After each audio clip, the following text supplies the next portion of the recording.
Students, welcome to my channel unique lab of knowledge और मेरा नाम है उग्रसेन पुनिया। स्टूडेंट्स, हम पढ़ रहे थे सिल्क रोड लेसन कक्षा 11 का, जिसके हमने 3 पार्ट पहले पढ़ लिए थे। इस पार्ट में हम आगे का लेसन है वो पढ़ेंगे, उसका हिंदी ट्रांसलेशन करेंगे और देखते हैं आगे राइटर जो है उसके साथ क्या हुआ, उसको कौन कौन सी परेशानियों का सामना और करना पड़ा। तो चलिए शुरू करते हैं इस पार्ट को।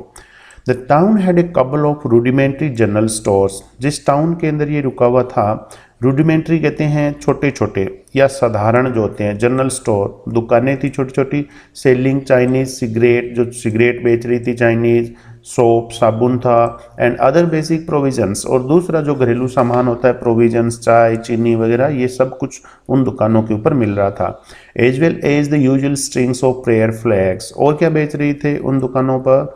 Usual strings of prayer flags, जो प्रार्थना के झंडे होते थे उनको वो बेच रहे थे। प्रार्थना वाले झंडे जो होते हैं, जो कोई वहाँ पूजा करने जाता था तो वो झंडे खरीदते थे वहाँ से, तो वो भी बेच रहे थे, उनकी भी लाइनें लगी हुई थी झंडों की।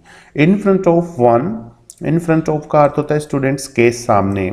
तो एक दुकान के सामने main gathered in the afternoon, लोग जो हैं वो दोपहर के अंदर इकट्ठा हुए थे for a game of pool, और पूल का खेल खेल रहे थे वो। द बेटेड टेबल, बेटेड यानी टूटा फूटा, जो टूटा फूटा टेबल था, लुकिंग सुप्रीमली इनकॉन्ग्रुअस, इनकॉन्ग्रुअस का अर्थ होता है असंगत, अटपटा। वो टूटा हुआ टेबल है वो असंगत लग रहा था, अटपटा लग रहा था। इन द ओपन एयर, खुली हवा के अंदर पड़ा हुआ। वाइल नियर बाई, जबकि पास में ही, women washed their long hair, औरतें हैं वो अपने लंबे बालों को धो रही थी। इन द आइसी वाटर, बर्फीले पानी में, ऑफ ए नेरो ब्रूक, एक नज़दीकी बहते हुए झरने में। ब्रूक कहते हैं झरने को। That belled down past my guest house. अब वो जो झरना था वो क्या कर रहा था? बेल डाउन का था बहना, पास्ट माई गेस्ट हाउस, मेरे गेस्ट हाउस के पास में ही बह रहा था। डार्सन फेल्ट रिलैक्स, डार्सन जो कस्बा था वो बहुत ही रिलैक्स था, एंड अनहरीड, और बिल्कुल शांत था, अनहरीड था, कोई जल्दबाजी नहीं थी वहाँ के लोगों को। बट फॉर मी, लेकिन मेरे लिए, it came with a significant drawback. Significant कहते हैं महत्वपूर्ण, ड्रॉबैक कहते हैं कमी को। उसमें एक महत्वपूर्ण कमी भी थी। देयर वर नो पिलग्रिम्स, और कमी क्या थी कि कोई तीर्थयात्री वहाँ पर नहीं था, किसी प्रकार का कोई तीर्थयात्री मेरे को वहाँ पर नहीं मिला। I'd been told that, मुझे ये बताया गया कि at the height of the pilgrimage season, कि जब तीर्थ यात्रा का सीजन अपने चरम सीमा पर होगा, हाइट पर होगा, the town was bustling with visitors, bustling मतलब हलचल भरा, with visitors, कि विजिटर्स के द्वारा ये टाउन है, डार्सन कस्बा जो है वो हलचल भरा होगा, ये बताया गया था। Many brought their own accommodations, बहुत सारे लोग अपने अकोमोडेशन जो है, अपनी रहने की जगह है वो साथ में लाएंगे, अकोमोडेशन आवास साथ में लाएंगे। एनलार्जिंग द सेटलमेंट, एनलार्ज का अर्थ होता है बड़ा कर देना, सेटलमेंट कहते हैं बस्ती को, और इस बस्ती को बड़ा कर देंगे।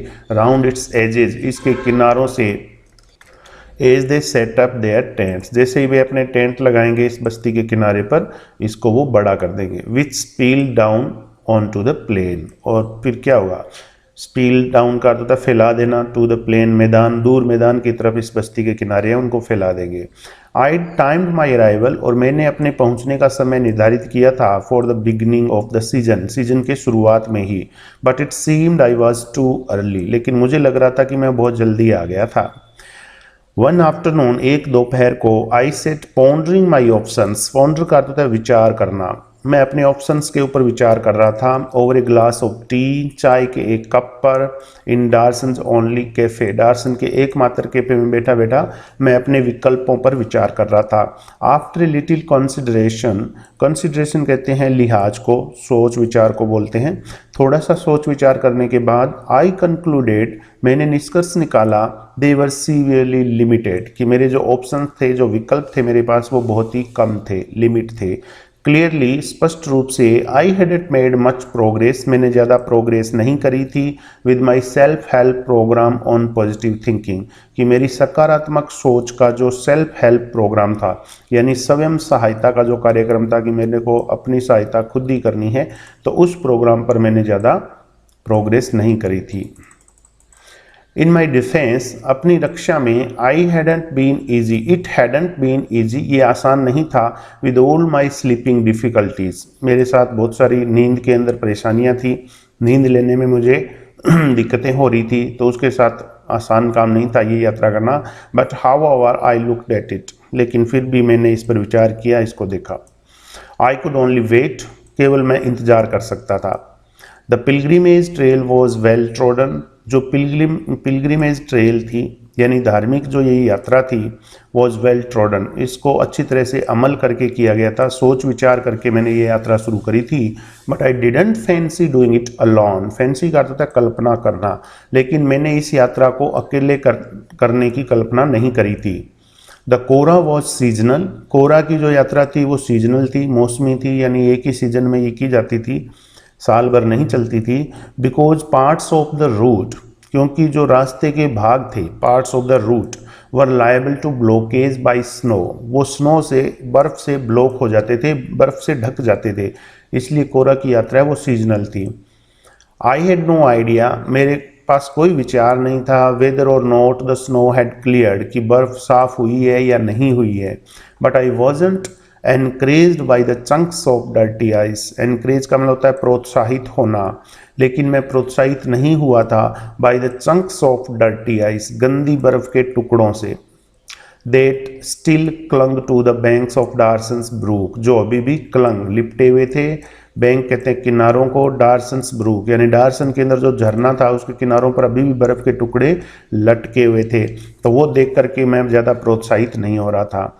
सिंस जेतन हैड लेफ्ट, जब से जेतन गया था, I hadn't come across anyone, मुझे कोई ऐसा व्यक्ति नहीं मिला था इन डार्सन, डार्सन में, विद इनफ इंग्लिश नॉलेज, जिसको इतना इंग्लिश का ज्ञान हो, to answer even this most basic question, जो मेरे इस बहुत ही साधारण से प्रश्न का जवाब दे सके। तो मुझे ऐसा कोई मिला ही नहीं था उसके जाने के बाद। Until that is I met Norbu, तभी मैं नोरबू से मिला, नोरबू नामक व्यक्ति से मैं मिला। The cafe was small, cafe छोटा था, डार्क अंधेरा था, केवर्नस मतलब गुफा जैसा था, केवर्नस कहते हैं गुफा जैसा, with a long metal stove, और एक धातु का stove, that rain down the middle, जो बीचों बीच जल रहा था।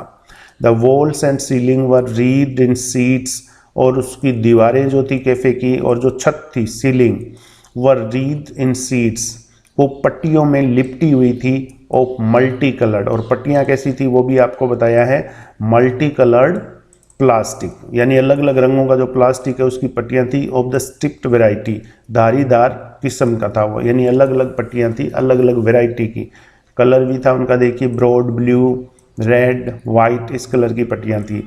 That is made into stout, और ये क्या बनाया गया था, स्टाउट मतलब मजबूत, वॉल्यूमिनस कहते हैं मतलब विशाल, जो बड़ा होता है उसको बोलते हैं। Shopping bags sold all over China. अब ये जो प्लास्टिक के बारे में आपको बताया, इसके बारे में थोड़ा सा आगे बताया है, that is made into stout voluminous shopping bags, और इसी प्लास्टिक से मजबूत और बड़े बड़े शॉपिंग बैग्स बनाए जाते थे और पूरे चाइना के अंदर बेचे जाते थे। And in many other countries of Asia, और एशिया के दूसरे देशों में भी बेचे जाते थे, as well as Europe, Europe के अंदर भी बेचे जाते थे। एज सच, ये देख करके plastic must rate as one of China's most successful exports, ऐसा लग रहा था कि चाइना का सबसे जो सक्सेसफुल एक्सपोर्ट है, चाइना सबसे ज़्यादा जो निर्यात करता है वो ये प्लास्टिक है, along the silk road today, silk road के माध्यम से, यानी ये रेशम मार्ग के माध्यम से सबसे बड़ा निर्यात चाइना करता है, तो वो इसी प्लास्टिक का करता है। The cafe had a single window, उस कैफे के अंदर एक अकेली खिड़की थी, बिसाइड विच, जिसके पास I had taken up position, मैंने पोजीशन ले ली, so that I could see the pages of my notebook, ताकि मैं अपनी किताब के पन्ने देख सकूँ, नोटबुक के पन्ने देख सकूँ, किताब को पढ़ सकूँ। आईड ऑल्सो ब्रोट नोवेल, मैं अपने साथ एक नोवेल लाया था, with me to help pass the time, समय गुजारने के लिए मैं अपने साथ एक नोवेल लेकर आया था। नोरबू सा माई बुक, नोरबू ने मेरी किताब को देखा, व्हेन ही केम इन, जब वो अंदर आया, and asked with a gesture if he could sit opposite me, और उसने एक ऐसे हाव भाव से मेरे से पूछा कि क्या वो मेरे सामने बैठ सकता है, एट माई रिकेटी टेबल, मेरी टूटी फूटी टेबल के सामने, रिकेटी मतलब टूटी फूटी, तो उसने अनुमति मांगी, क्या मैं आपके सामने यहाँ पे बैठ सकता हूँ। यू इंग्लिश, तुम अंग्रेज हो, ही इंक्वायर्ड, उसने पूछा। आफ्टर एड ऑर्डर टी, चाय का ऑर्डर देने के बाद उसने पूछा कि क्या मैं इंग्लिश हूँ, अंग्रेज हूँ। I told him I was, मैंने उसे बताया कि हाँ मैं अंग्रेज हूँ। And we stuck up conversation, और हमारे बीच में एक कॉन्वर्सेशन, एक बातचीत है वो शुरू होगी, हम दोनों ने आपस में बातें करना शुरू कर दिया।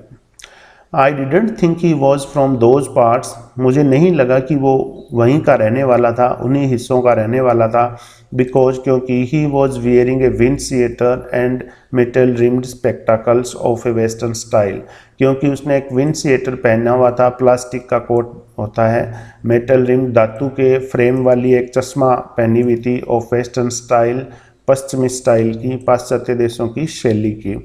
तो इसलिए मुझे नहीं लगा कि वो उसी आसपास के इलाके का रहने वाला है।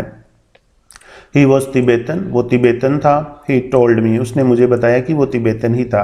बट वर्कड इन बीजिंग, लेकिन वो बीजिंग में काम करता था, at the Chinese academy of social sciences, Chinese academy of social sciences, ये कोई संस्था का नाम है, यहाँ पे वो काम करता था। In the institute of ethnic literature, और ये भी आगे संस्था को क्लियर किया गया, यहाँ पे इंस्टीट्यूट ऑफ एथनिक लिटरेचर के अंदर जो ये विभाग था, Chinese academy of social sciences, यहाँ पे वो काम करता था। आई एज्यूम्ड, मैंने सोचा, he was on some sort of field work, मैंने सोचा कि वो कोई फील्ड वर्क पे आया होगा, यानी अपने काम पे, अपने नौकरी के सिलसिले में यहाँ पर आया है। Yes and no, he said, हाँ और नहीं, उसने कहा हाँ कह भी सकते हो और नहीं भी, कि मैं नौकरी के लिए काम पे आया हूँ या कोई और काम। I have come to do the kora, फिर आगे उसने बताया कि मैं कोरा की धार्मिक यात्रा करने के लिए आया हूँ।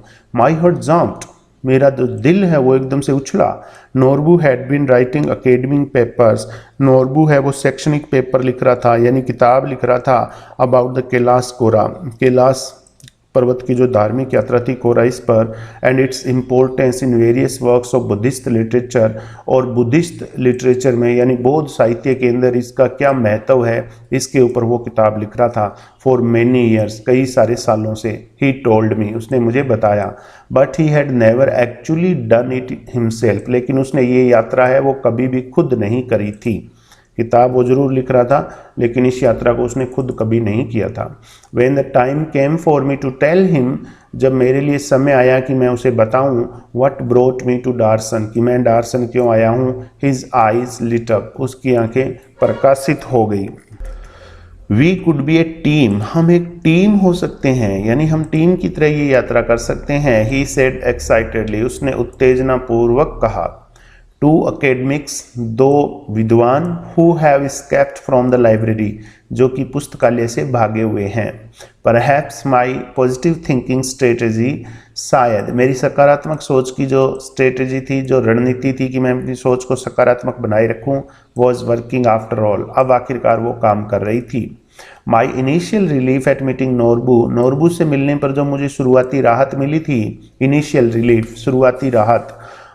Who was also staying in the guest house, जो उसी गेस्ट हाउस में रुका हुआ था, was tempered, वो कम हो गई, वो राहत है वो घट गई। by the realization that, जब मैंने ये महसूस किया कि he was almost as ill equipped as I, कि वो उतना ही ill equipped था। ill equipped का मतलब होता है कि उसको अनुभव नहीं था ज़्यादा, या बोल सकते हो कि वो ज़्यादा तैयार नहीं था, तो वो ill equipped था जितना कि मैं था। फॉर द पिलग्रिमेज, इस धार्मिक यात्रा के लिए।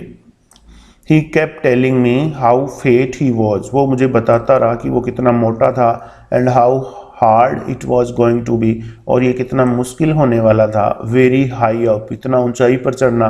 ही केप्ट रिमाइंडिंग मी, वो मुझे याद दिलाता रहा। सो टायरसम टू वॉक, इतना चलना तो बहुत ज़्यादा थका देने वाला है। He wasn't really practising Buddhist, वो वास्तव में एक बौद्ध धर्म का पालन करने वाला व्यक्ति नहीं था। इट ट्रांसपायर्ड, ये मुझे पता चला, ट्रांसपायर का था पता चलना। बट ही हैड एंथुजियाज्म, लेकिन उसमें जोश था। एंड ही वॉज, और वो था, ऑफ कोर्स तिब्बतन, और वो तिब्बतन था।